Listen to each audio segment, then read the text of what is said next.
Abra comigo a palavra do Senhor, 2 Pedro, capítulo 2. Nós vamos ler a partir do verso 10.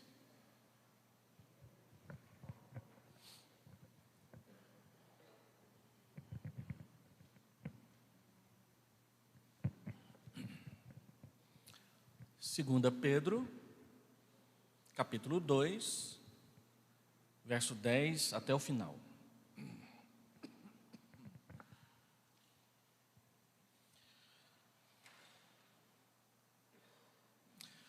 No verso 9, Pedro diz: é porque o Senhor sabe livrar da provação os piedosos e reservar sob castigo os injustos para o dia de juízo, especialmente aqueles que, seguindo a carne, andam em imundas paixões e menosprezam qualquer governo. Atrevidos, arrogantes, não temem difamar autoridades superiores, ao passo que anjos, embora maiores em força e poder, não proferem contra elas juízo infamante na presença do Senhor. Estes, todavia, como brutos irracionais, naturalmente feitos para presa e destruição, falando mal daquilo em que são ignorantes, na sua destruição também hão de ser destruídos, recebendo injustiça por salário da injustiça que praticam, considerando como prazer a sua luxúria carnal, em pleno dia, quais nódoas e deformidades, eles se regalam nas suas próprias mistificações, enquanto banqueteiam junto convosco. Tendo os olhos cheios de adultério e insaciáveis no pecado, engodando almas inconstantes, tendo o coração exercitado na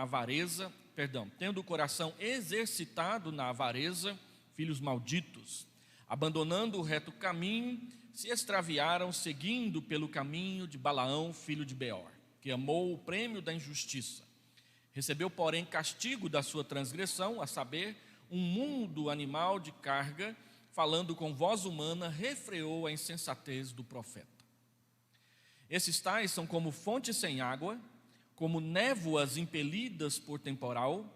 Para eles está reservada a negridão das trevas, porquanto, proferindo palavras jactanciosas de vaidade, engodam com paixões carnais por suas libertinagens aqueles que estavam prestes a fugir dos que andam no erro, prometendo-lhes liberdade, quando eles mesmos são escravos da corrupção, pois aquele que é vencido fica escravo do vencedor. Portanto, se depois de terem escapado das contaminações do mundo, mediante o conhecimento do Senhor e Salvador Jesus Cristo, se deixam enredar de novo e são vencidos, tornou-se o seu último estado pior que o primeiro. Pois melhor lhes fora nunca tivessem conhecido o caminho da justiça, do que após conhecê-lo volverem para trás, apartando-se do santo mandamento que lhes fora dado. Com eles aconteceu o que diz certo adágio verdadeiro: o cão voltou ao seu próprio vômito, e a porca lavada voltou a revolver-se no lamaçal. Vamos orar. Deus bendito, queremos pedir ao Senhor graça e iluminação do Teu Santo Espírito, para que possamos explicar a Tua palavra e ela ser entendida e obedecida com piedade e amor. Dirige-nos, conduze-nos, que o Teu Espírito Santo esclareça as nossas almas e as nossas mentes, em nome de Jesus. Amém, Senhor Deus.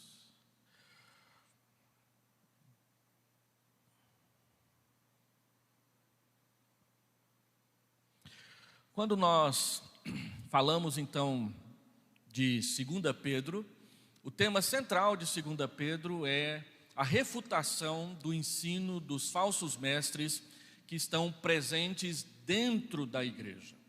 Pedro não está falando de inimigos externos, pessoas que atacam a fé sem crer.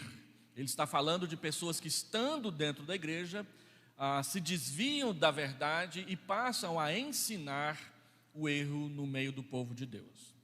Também não está falando de qualquer pessoa, está falando de líderes, porque aqueles que ensinam na igreja são aquelas pessoas experimentadas que ganharam a confiança dos demais líderes e, portanto, receberam o direito de falar.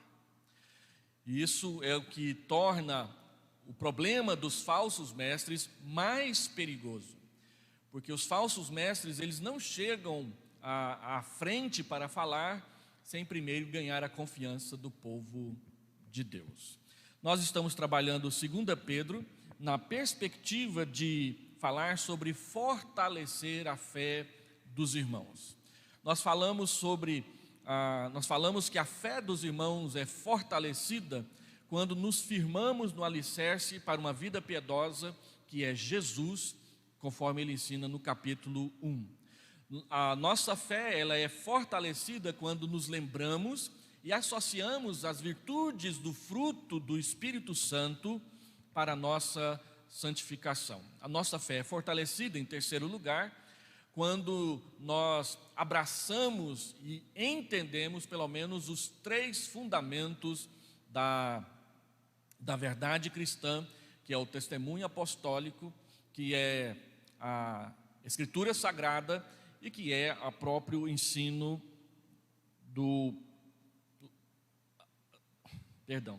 o próprio testemunho pessoal, o testemunho ocular, é a palavra que não vinha à memória.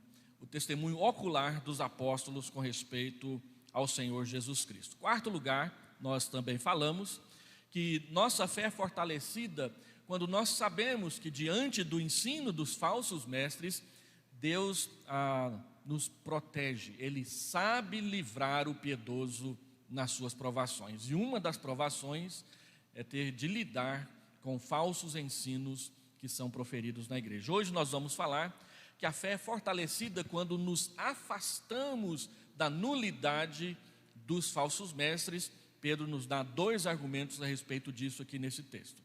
E mais para frente nós falaremos então sobre a esperança e falaremos sobre o crescimento espiritual.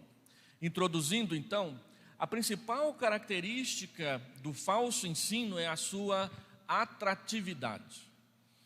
O que é pernicioso, o que é perigoso e o que geralmente causa desastre na igreja é que o ensino falso, ele nunca é feio, ele é atrativo, ele faz bem aos nossos ouvidos, ele parece ser claro, parece que é isso mesmo, é evidente. E então ele nos arrasta de forma sedutora para o caminho do erro. Mas quando nós olhamos para o ensino errado mais de perto, nós percebemos pelo menos 4 características neste ensino que saltam aos olhos daqueles que são experimentados na palavra e que vigiam a sua fé com um pouco mais de atenção. O ensino falso, ele desperta desejos mundanos em nós e não santidade. Quando nós vemos, por exemplo, milhares de pastores no Brasil ensinando a teologia da prosperidade, dizendo que você é filho do rei e que, portanto, você merece o melhor desde já. Então, porque você é filho do rei, você tem que ter a melhor casa, o melhor salário, o melhor automóvel, a sua esposa tem que ser a mais bonita, o seu marido tem que ser o menos barrigudo e mais charmoso, essas coisas todas. Então as pessoas, o que é que isso desperta no coração das pessoas? Isso não desperta santidade, isso desperta cobiça. Eu estava ouvindo uma preleção certa vez, numa igreja presbiteriana do Brasil, da Gema, tinha um presbítero que tinha lá uma certa condição financeira boa. E ele achou que a igreja presbiteriana estava engessada demais, sorveteriana demais, então foi e frequentar uma dessas igrejas neopentecostais, onde a teologia da prosperidade era ensinada, e tudo o que ele amava estava sendo ensinado lá. Olha, você tem que ter o melhor carro, ele tinha uma caminhonete de cabine dupla, essas coisas todas. E aí, então, numa manhã, numa escola dominical, o pastor ensinou: olha, você tem que desejar o melhor para você. Você vai comprar aqui um pacotinho de sal abençoado, e eles vendem, e você vai colocar em cima daquilo que você acha que Deus tem que te dar. E aí então, aquele presbítero acordou de manhã e tinha mais de 1 quilo de sal em cima do capô da sua caminhonete. E aí voltou para a Igreja Presbiteriana do Brasil, sorveteriana da Gema. O que esse ensino da teologia da prosperidade desperta nas pessoas? Cobiça. E a Bíblia diz nos 10 mandamentos: não cobiçarás. Ela não desperta santidade. O ensino falso, ele não desperta santidade. O ensino falso desperta pecado, desejo pecaminoso no nosso coração. O ensino falso, ele é centralizado nas nossas realizações e não na obra de Cristo. Você percebe nos vídeos do YouTube que todas essas igrejas que ficam ensinando aí o poder, a maravilha e a força, quase não falam de Jesus, mas falam muito da logomarca da sua igreja. Terceiro, o ensino falso, ele nos escraviza, ele nunca nos liberta, ele nos prende. Ele não deixa que nós experimentemos de fato e com largueza as promessas da eternidade. E quarto, o ensino falso, ele promete muito no começo e ele decepciona terrivelmente no final. Eu era pastor no interior, então uma irmã dizia que a nossa igreja era muito fria, que ela iria para uma igreja mais quente da cidade, e ela foi. E lá, então, o pastor incentivava os membros a darem de oferta bens materiais, porque Deus lhes daria de volta o dobro. E ela usava, se eu não me engano, na época, um carro que era da sua mãe. E aí, a sua mãe, frequentando essa igreja, que também ela foi frequentar, um desses cultos em que o pastor diz: você tem que ofertar o melhor para você receber o dobro, ela pegou os 2 automóveis que ela tinha e doou para a igreja. Um dos automóveis era o que a filha usava. E aí, como a filha ficou a pé, porque o dobro não veio, ela não recebeu 4 automóveis, 0 quilômetro de volta, ela telefonou para mim: pastor, o senhor tem que fazer alguma coisa. Mas irmã, eu disse para você não ir para aí. Por que você foi? Outra coisa, nós vivemos num país livre, onde os pastores podem pedir o que quiser e as pessoas dão o que quiser. A sua mãe deu porque quis. Agora você anda a pé. Ela ficou com raiva de mim, não do pastor que pediu o dinheiro lá e levou, né? Quantas pessoas a gente vê abrindo os noticiários da internet que estão entrando na justiça contra algumas igrejas por causa de terem sido ludibriadas. O ensino errado, ele promete muito no começo, mas ele decepciona no final. E é sobre isso que Pedro trata aqui nesse texto. Ele mostra a nulidade dos falsos mestres e a decepção que eles causam depois na vida das igrejas por onde ele passa. Pedro está tratando do assunto principal da epístola, que é reconhecer e neutralizar a ação dos falsos mestres na igreja. Ao descrever os pecados dos falsos mestres e também o seu fim, mais de 6 vezes nesse capítulo ele fala que eles serão castigados severamente no final. E domingo atrasado nós vimos que Pedro deu 3 exemplos do quão severo será o castigo dos falsos mestres. Eles serão castigados mais severamente do que os anjos que seguiram Satanás na sua queda. Eles serão castigados mais severamente do que o povo que não acreditou na pregação de Noé na época do dilúvio. E eles serão castigados mais severamente do que os habitantes de Sodoma, que quiseram abusar sexualmente dos anjos que estavam visitando Ló. Esse é o fim deles. Nesse parágrafo que nós acabamos de ler, os irmãos viram as palavras duras e as palavras fortes que Pedro utilizou, falando que o fim deles é a destruição. Ele não mede palavras ao falar sobre isso. Então, nós dividimos o nosso texto, como eu falei há 2 domingos atrás, em 2 partes: os falsos mestres e o seu fim, e a sedução do ensino falso e a sua decepção. Pedro então descreve para nós, do versículo 10 até o versículo 19, quem são os homens ímpios que entram na igreja e ensinam o ensino falso. Pedro diz, em primeiro lugar, que são pessoas movidas pelo desejo pecaminoso. Eles seguem a carne, andando em imundas paixões. Carne é um conceito que nós aqui na igreja já dominamos muito bem. Carne quer dizer natureza humana pecaminosa. Pedro não está falando do corpo humano, da sua carne, dos seus ossos, dos seus braços. Ele está falando da sua natureza humana pecaminosa. É isso que muitas vezes a Bíblia chama de carne. É a sua personalidade, é o seu ser, a pessoa que você é, que não gosta de obedecer à palavra de Deus. A natureza humana, ela é entregue às suas paixões, e Pedro coloca paixões imundas, paixões que sujam o nosso caráter.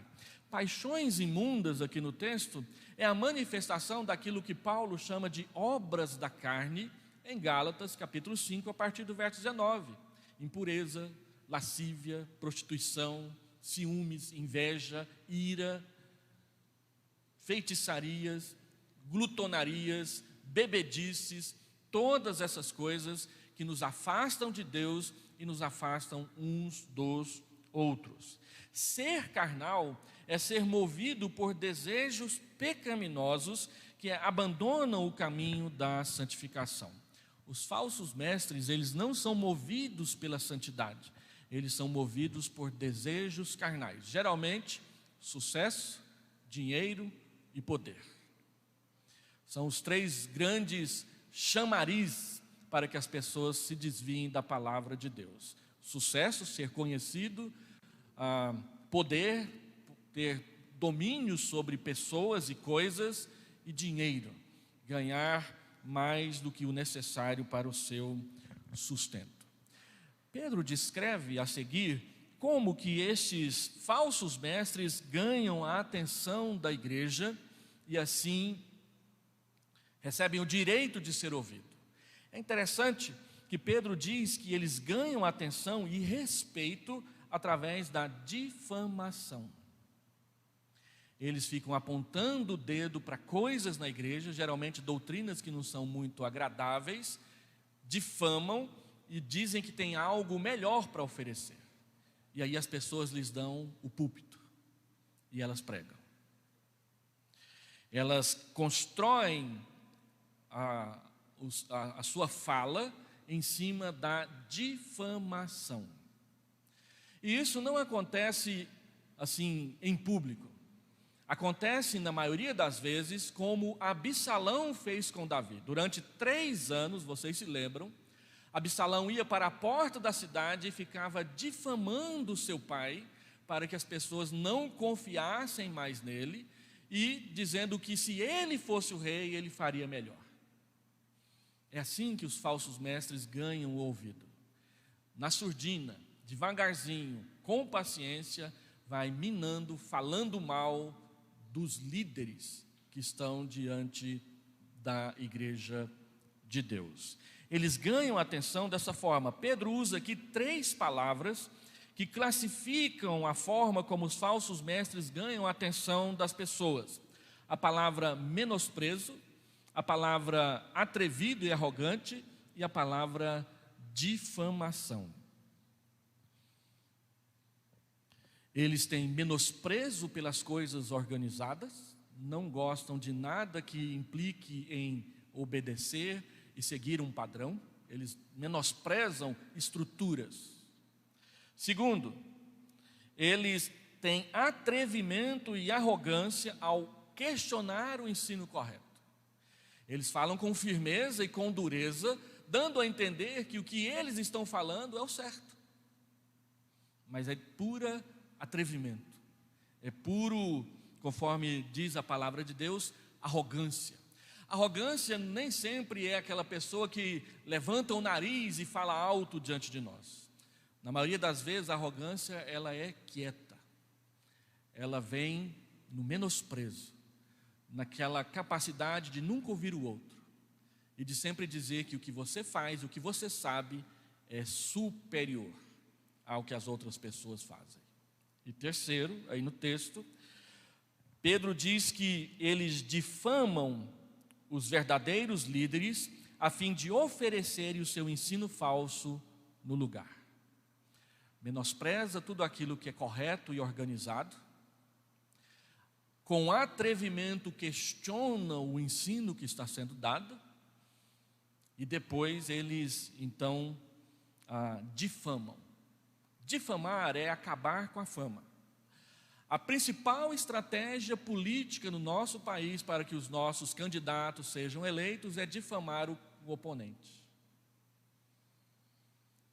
Então, quando chega em época de eleição, tudo quanto é crime que os políticos cometeram nas surdinas são colocados em público. E as pessoas que colocam em público, não colocam em público porque aquilo é o certo, porque senão teriam colocado lá atrás quando foi descoberto. Eles colocam em público agora para difamar e assim o outro perder voto e ele ganhar voto. O objetivo da difamação é que o outro diminua e o difamador cresça. É fácil perceber isso nos noticiários dos nossos jornais. A gente só não percebe isso na igreja. Na igreja muitas vezes acontece dessa forma. O ensino falso, ele ganha os nossos ouvidos através do menosprezo da verdade, falar mal de uma doutrina correta, o atrevimento em questioná-la e depois a difamação daqueles que ensinam. É assim que acontece. Pedro chama a atenção para isso. Ele abre um parênteses para exemplificar que nem os anjos de Deus procedem dessa forma. Olha aí o verso 11, ele fica esquisito aí no texto, mas ele usa a conduta dos anjos celestiais para mostrar como que o ensino falso faz o oposto. Então ele diz, ao passo que anjos, embora sejam maiores em força e poder, não proferem contra elas, as autoridades, os líderes, juízo infamante na presença do Senhor. Eles não difamam. Mas nós, muitas vezes, achamos que vamos ganhar o ouvido das pessoas difamando os outros. E a palavra de Deus diz, essa é uma estratégia dos falsos mestres, que muitas vezes nós aceitamos no meio do povo de Deus. Em terceiro lugar, Pedro diz que os ímpios, os falsos mestres, eles blasfemam contra a verdade. Eles te encaram para dizer que está tudo errado. O que é uma blasfêmia? Nós sempre ouvimos essa palavra associados àquela discussão de Jesus com os fariseus e os escribas, quando eles diziam que Jesus expulsava os demônios pelo Belzebu, o maioral dos demônios. O que é que Jesus diz? Olha, o diabo não é tão desorganizado assim, gente. Se o diabo tem um império e ele quer vencer, como que ele vai vencer se ele expulsa os outros que são seus seguidores? Então, Jesus usa essa conversa para dizer que todo pecado é perdoado, qualquer blasfêmia é perdoada, menos a blasfêmia contra o Espírito Santo. Aquele que blasfema contra o Espírito Santo, ou seja, aquele que diz que o que o Espírito Santo faz é pecaminoso, é errado, não funciona, não tem perdão. Por quê? Porque é o próprio Espírito quem nos convence do pecado. Se nós dizemos que o Espírito está fazendo coisa errada, como que ele vai nos convencer dos nossos erros? Então Jesus diz, blasfemar contra o Espírito Santo, dizer que as obras boas do Espírito Santo são pecaminosas, são más, não tem perdão. Então o que é blasfemar no contexto dos falsos mestres? É dizer que o ensino correto é falso. Isso é que é blasfemar. E muitas vezes a gente vê isso na igreja de Deus. As pessoas questionam o ensino correto que é ministrado com fidelidade, porque elas querem um ensino mais agradável aos ouvidos. Elas querem algo que não lhes tire do seu conforto, da sua comodidade. E muitas vezes a palavra de Deus, ela nos derruba da cama das nossas comodidades. Então, tem uma brincadeira que as pessoas fazem sobre a oração, que a pessoa chamou o outro: olha, venha para a reunião de oração. Disse: não, eu vou orar no monte de cobertas. Ou seja, eu não vou sair da comodidade da minha cama para ir participar de uma reunião de oração. E aí, muitas vezes e com muita frequência, nós vemos nas igrejas, e inclusive na igreja presbiteriana do Brasil, os líderes simplesmente bajulando as pessoas para ver se elas permanecem na igreja. E em vez de ensinar a verdade, eles ensinam autoajuda, eles ensinam que não tem importância isso não, permaneça aqui na igreja que vai dar tudo certo. E aí a gente tem um monte de pecado não tratado, não confrontado, não perdoado, e as pessoas não se aguentando mais umas dos lados das outras.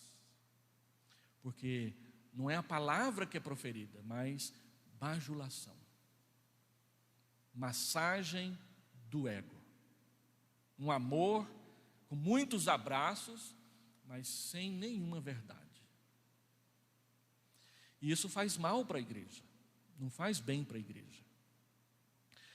A palavra de Deus diz que nós devemos seguir a verdade em amor. Temos que seguir a verdade e devemos fazê-lo com amor. Não devemos seguir a verdade chutando todo mundo.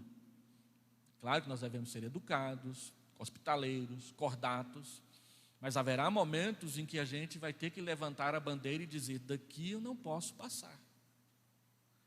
Como muitas vezes acontece. Porque a verdade, ela coloca limites no nosso comportamento. Assim, Pedro denuncia como que funciona a blasfêmia dos falsos mestres. Eles falam mal daquilo em que são ignorantes. Geralmente fala mal de uma doutrina que não estudou. Eu estava no seminário e um aluno levantou arrogante, dizendo: essa doutrina do batismo infantil é uma baita de uma heresia. Aluno do seminário presbiteriano. E eu disse para ele: você já leu a respeito? Não. Então vai ler primeiro, depois você vem conversar comigo. Aí ele foi ler. Na semana seguinte ele pediu para eu batizar o filho dele. Eu estava no seminário há 2 anos atrás, um aluno chegou lá e disse: pastor, não vou fazer esse trabalho não. Eu falei: por quê? Eu não concordo com esses autores aí que o senhor mandou a gente ler. Você leu? Não, mas eu não concordo com eles não. Eu falei: então pode ir embora, está reprovado na matéria. Fazem ousadas asseverações, falam mal daquilo que não conhecem. Isso é muito comum na igreja de Deus. As pessoas falarem mal do seu líder sem conhecer a doutrina que ele está questionando. E às vezes a gente corrige alguns erros e depois vira um mar de reclamações. Cuidado com isso. A quem você está ouvindo? A verdade ou ao falso mestre? Então ele diz: falam mal daquilo que são ignorantes, praticam a injustiça, questionam sem ser justos. Quantas vezes a gente vai tratar de problemas na igreja e os problemas são apresentados só com um lado da história? E aí a gente pergunta: mas você ouviu o outro lado? Não, mas não precisa. Mas claro que precisa. A gente precisa ouvir o outro lado. Às vezes no gabinete pastoral, e eu confesso para os irmãos que uma das experiências mais angustiantes que eu tenho é a experiência do aconselhamento pastoral no gabinete. Porque muitas vezes as pessoas vêm contar os problemas, e elas contam algumas coisas e não contam outras. Aí você tira conclusões e fala: então faça assim. Ah, mas eu não posso fazer isso. Por quê? Porque o senhor não está sabendo de nada. Eu falo: então me conta. O que está acontecendo? E invariavelmente tem mais coisa. E aí às vezes o pastor ouve metade da história, vai tentar tratar, e a outra metade da história diz: o senhor está ouvindo tudo errado, pastor. E aí conta uma outra história. Isso traz muita angústia para a gente, porque a gente quer ser justo. E muitas pessoas, quando vêm procurar ajuda, elas não vêm procurar ajuda, elas vêm procurar aliados. Eu não quero o pastor do outro time, eu quero o pastor no meu time. Então quer convencer o pastor para que o pastor fique ao lado dele contra o outro. Não, o meu ministério não é o ministério da lutação. O meu ministério é o ministério da reconciliação. Todos nós somos ministros da reconciliação e não ministros da guerra. Eles são movidos por luxúria, que é uma expressão semelhante ao que foi dito no começo, movido por paixões. Essas pessoas ensinam o erro na igreja porque querem prazer. Elas querem, de alguma forma, fazer da igreja um local onde elas têm prazer. Prazer sensorial, prazer na carne, prazer no corpo, não prazer na alma. E por último, e Pedro usa aqui uma expressão muito forte, elas regalam-se nas suas próprias mistificações. Regalam-se nas suas próprias mistificações. Mistificar é dar uma conotação espiritual para algo que não é tanto assim. Então, os falsos mestres, eles floreiam, perfumam o falso ensino, para ele ficar agradável. E eles se regalam nisso, eles têm prazer em construir narrativas para desautorizar o verdadeiro ensino na igreja do Senhor Jesus Cristo. E por último, eles são mercenários e apóstatas da fé. E aí o Pedro vai usar o quarto exemplo no texto. Ele usou dos anjos caídos, ele usou do dilúvio, ele usou de Sodoma. Agora ele usa o exemplo de Balaão. Balaão é uma das figuras mais esquisitas do Antigo Testamento, porque ele é um profeta, ele fala a palavra de Deus, mas ele não crê em Deus. E ele é contratado para amaldiçoar o povo de Deus. Se lembram disso? Aí ele diz: não, mas eu só vou falar o que Deus mandar. E aí ele vai abrir a boca e abençoa Israel. Segunda vez, o cara aumenta o salário dele, para ver se ele amaldiçoa, ele vai e abençoa. Pela terceira vez ele abençoa. Aí a gente pensa assim: por que Deus fala mal de Balaão? Ele obedeceu. Mas tinha um negócio que a Bíblia não conta diretamente lá no texto de Números, que a gente vai entender depois do Novo Testamento, e esse texto que nós estamos lendo aqui é um dos que nos ajuda a entender, que diz que ele amou o prêmio da injustiça. Embora Balaão não conseguisse amaldiçoar Israel, ele queria, ele tentou, só que Deus não colocou na boca dele essas palavras. E é por isso que ele teve aquela experiência vergonhosa de o anjo do Senhor aparecer no caminho e a mula ver e ele não. E aí ele bate na mula, e ela então pergunta: mas por que você está me batendo? É porque você machucou minha perna aqui 2 vezes.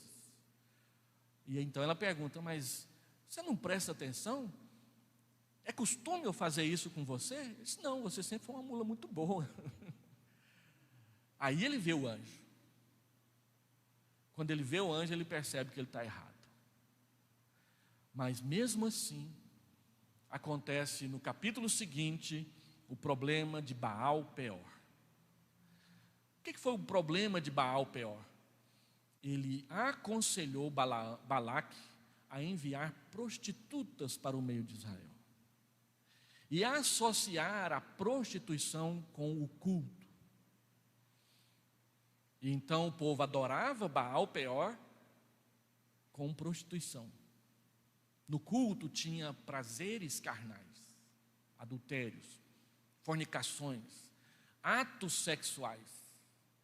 É por isso que a Bíblia chama várias pessoas no Antigo Testamento de prostitutas cultuais, prostitutos cultuais. Eram prostitutos, homens e mulheres prostitutos, que viviam da prostituição, a prostituição associada ao culto pagão, especialmente o de Azerá e o de Baal. E aí, o que Balaão falou para Balaque? Olha, Deus não deixa eu amaldiçoar o povo, mas vamos fazer uma coisa, vamos fazer o povo pecar, que aí o próprio Deus castiga o povo. E foi o que aconteceu. O povo começa a pecar, conforme o conselho de Balaão, e aí Deus castiga Israel, porque Israel está pecando, levando a prostituição para um culto pagão, que não era o culto que ele queria no meio do seu povo. Quando então Deus destrói ali o exército de Balaque, Balaão ainda estava por lá, e ele morre junto com o exército de Balaque. Desde essa época, a Bíblia então fala de um negócio chamado a doutrina de Balaão. Judas capítulo 1, verso 11, e Apocalipse capítulo 2, verso 14. Lá em Apocalipse Deus diz: no meio de vocês tem aqueles que adotam a doutrina de Balaão, ou seja, que a prostituição no meio da igreja não tem problema. Foi isso que Balaão fez. Vamos fazer com que Deus castigue o próprio povo pelos seus próprios pecados. Vamos mandar prostituição para dentro do povo de Deus. Então, todas as vezes que nós nos envolvemos com pecados sexuais, nós estamos seguindo a doutrina de Balaão dentro da igreja. E aí, por que Balaão fez isso? Porque Balaque pagou. Ele deu esse conselho pago. Foi uma consulta pastoral paga. Ele ganhou dinheiro para aconselhar Balaão a levar, a incentivar o povo de Deus a pecar. Então, os falsos mestres, eles fazem assim. Movidos por avareza, eles simplesmente vendem a santidade do povo de Deus para que eles tenham conforto nas suas vidas pecaminosas.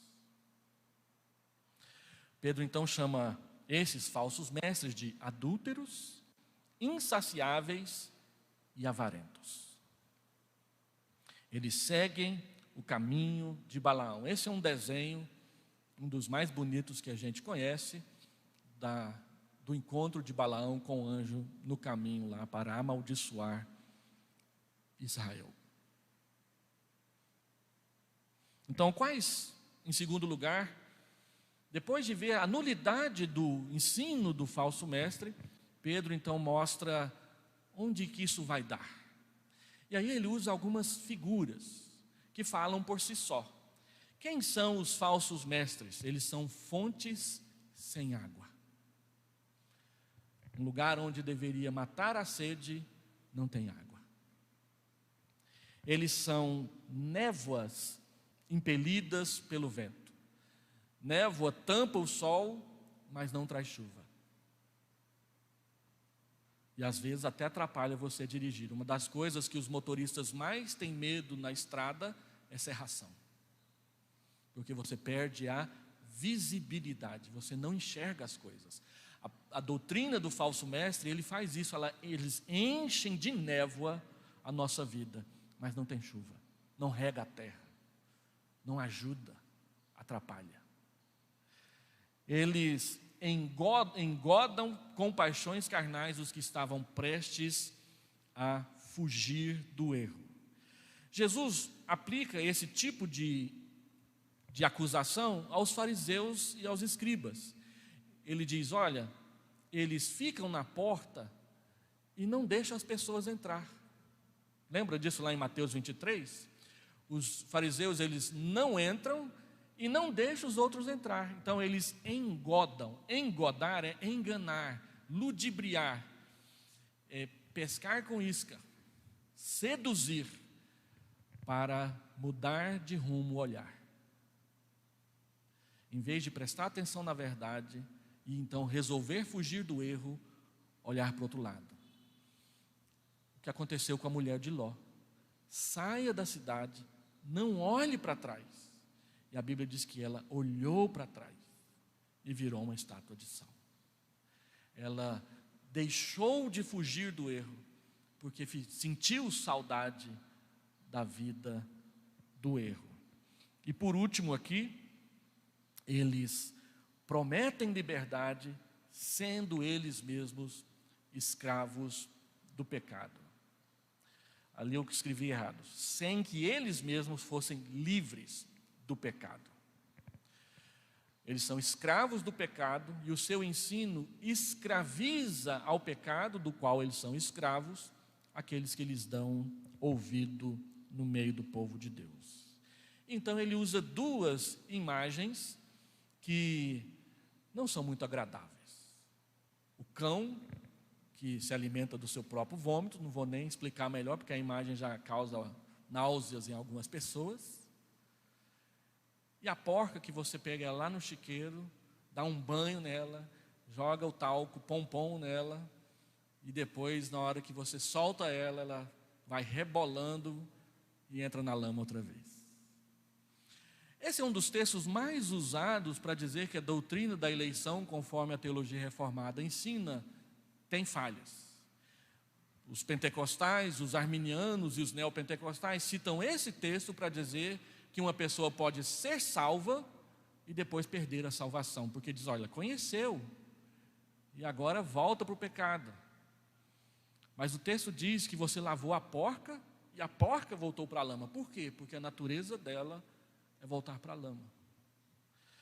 1 João capítulo 2 diz que aqueles que estiveram no nosso meio, estiveram por um tempo, mas não permaneceram porque nunca tinham sido dos nossos. Calvino diz, com base na parábola do joio e do trigo, que na igreja de Deus tem pessoas salvas e pessoas não salvas. Tem pessoas que não deixam de confiar na sua justiça própria e frequentam a igreja achando que vão conseguir, mas porque não deixaram de confiar em si mesmas para confiar no único e suficiente Salvador que é Jesus, não conseguiram caminhar por muito tempo. O que a palavra de Deus diz é que só consegue caminhar com Jesus aqueles que o Senhor Jesus mudou o seu coração. Essas pessoas continuam sendo pecadoras, elas continuam tropeçando e escorregando nos seus pecados, mas elas creem em Jesus. E Provérbios diz, 7 vezes cairá o justo e se levantará, mas o ímpio, o nécio, ele cairá e ficará prostrado. Quando nós confiamos no ensino que não é a verdade, no final, o que sobra para nós é decepção. A maioria das pessoas que são desviadas da igreja, elas dizem que se decepcionaram com a igreja. E esse decepcionar com a igreja tem 2 sentidos. Decepcionar com os pecados da igreja, nós somos pecadores e cometemos erros uns com os outros inúmeras vezes, mas também decepcionar consigo mesmo por não conseguir perseverar. Então, ele diz que aquele que é vencido pelo pecado após conhecer a Cristo, se torna pior do que permanecer sem conhecer a Cristo. Algumas pessoas falam, pastor, eu tenho até medo de evangelizar ser desse jeito, porque eu vou evangelizar, a pessoa vai acreditar e depois ela vai desviar. Então, meu testemunho foi piorar a situação dela. Não é isso, não é por esse prisma. A pessoa tem que tomar a sua decisão. Deus não nos condenará pelo pecado dos outros. Deus nos repreende pelos nossos próprios pecados. E os outros pelos seus. Isso é importante dizer para alguns pais que criaram seus filhos na igreja e hoje os seus filhos estão longe. Onde foi que eu errei? Será que eu tinha que ter levado ele em 367 escolas dominicais e não em 350? É claro que nós cometemos muitos erros. Tem pais que preferem as coisas do mundo do que a igreja. Quantos poderiam estar aqui agora estudando a palavra de Deus, mas estão ou dormindo porque é o domingo, ou estão viajando um domingo após o outro, porque nunca para de passear no domingo, e escolhem coisas do mundo para educar os seus filhos nelas. E aí quando eles viram adolescentes, eles perguntam: meu filho não quer ir na igreja, mas é claro, você ensinou que a vara de pescar é melhor. Você ensinou que o passeio na casa da titia em São Paulo, na casa da titia em Santa Catarina, na casa da titia no Pará era melhor. Quando foi que você disse que estar na casa de Deus era melhor? Quando foi que você fez isso? Nós temos inúmeros membros da nossa igreja que aparecem aqui 2 vezes por ano, só 2 vezes por ano. E a Bíblia diz: eu prefiro estar à porta da tua casa do que permanecer nas tendas da perversidade. Porque o Senhor dá graça e glória. O Senhor é sol e escudo. Então, a gente precisa prestar atenção nisso. E falso mestre não está nem aí.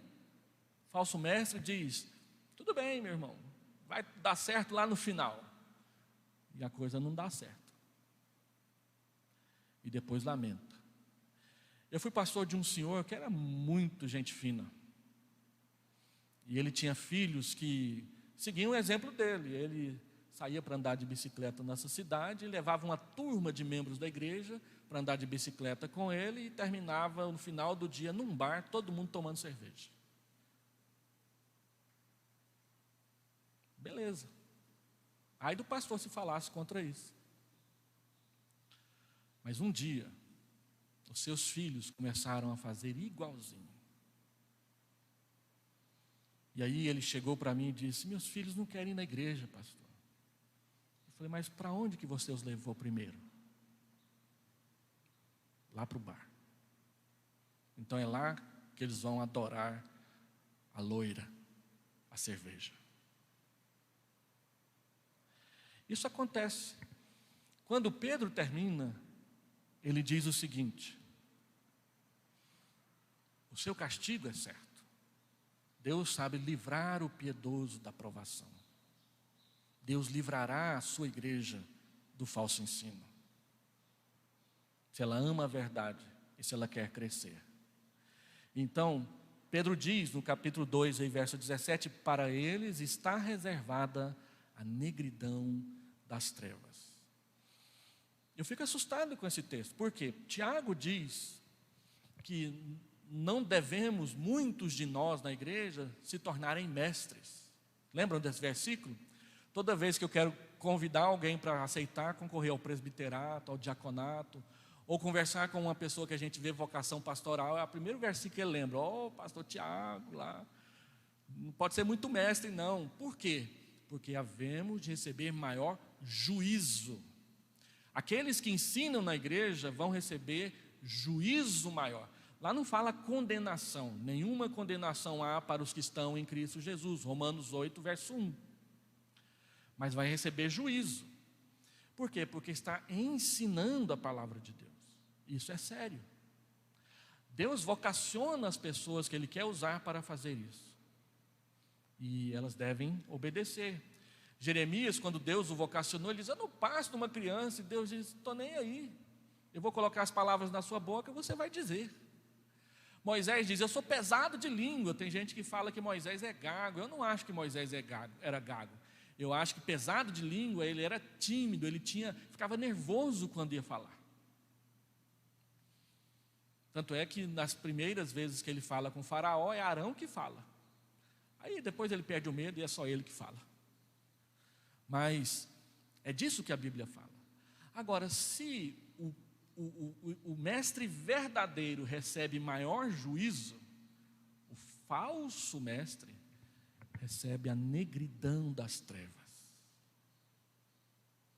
Ai daquela que tentar ludibriar o povo de Deus, ensinando o que a palavra de Deus não ensina. castigo deles, diz Pedro, é certo. Ele vem. E ele vem com o braço pesado do Senhor. Deus não admite que a gente misture a palavra dele com o erro. Ele não admite. E a palavra de Deus é sempre o critério. Por isso que é importante a gente conhecer a palavra de Deus. Segundo, nós devemos aprender a abraçar o ensino verdadeiro, porque abraçar o ensino falso é abraçar a decepção. Não tem nada mais triste. Como é triste você ir numa fonte e não ter água. Como é triste você esperar chuva em tempo de seca e aparecer apenas uma névoa. Como é triste esperar libertação e perceber que apenas foi trocado um cadeado menor por outro maior na porta da sua casa. Muitas vezes é isso que acontece com o povo de Deus. A gente só troca de escravidão. Ele diz, olha, não abrace o seu ensino, abrace a palavra. E por último, afastem-se do falso mestre. Aproveitem o bom ensino enquanto ele é oferecido e ele está disponível. Amós capítulo 8 diz, olha, haverá um tempo em que as pessoas andarão de mar a mar, de um continente até o outro, procurando a palavra do Senhor, e não acharão. Então, aqui no Brasil isso ainda não aconteceu, mas na China é proibido ter Bíblia em casa. Nos países como a Coreia do Norte, se alguém encontrar você com uma Bíblia, você é quase que fuzilado. Essas ideologias de esquerda que crescem rapidamente no nosso país, eles abraçam esse tipo de coisa. Anti-Deus, anticristo, anti-povo de Deus. Afastem-se do falso mestre. Aproveite o tempo em que a palavra de Deus é concedida a nós com fartura, com liberdade. O Salmo 1 diz, bem-aventurado é aquele que não anda no caminho dos ímpios, não para no caminho dos pecadores e não se assenta na roda dos escarnecedores. Antes, o seu prazer está na lei do Senhor, e nela ele medita de dia e de noite, para ter o cuidado de fazer tudo quanto nela está escrito. Quando Deus chamou Josué e Josué teve medo, Deus disse, olha, não cesses de falar desse livro da lei. Guarda no seu coração o seu ensino e pratica o que nela está escrito. Esse é o versículo 8. Aí o versículo 9 você sabe de cor. Não te mandei? Seja forte e seja corajoso, porque eu estou com você onde quer que você for. Se você guarda a palavra. Então, meus irmãos, pergunte a si mesmo, eu tenho tido prazer na lei do Senhor? Ou eu sou muito mais preocupado se o banco da igreja é confortável e desconfortável? Se o sermão dura 45 minutos ou 50 minutos? Se o que está sendo ensinado é a verdade ou é só passatempo? E o quanto isso está realmente alimentando a minha fé? O falso ensino, na hora da perseguição, na hora do sofrimento, na hora da dor, ele não tem nada para te oferecer.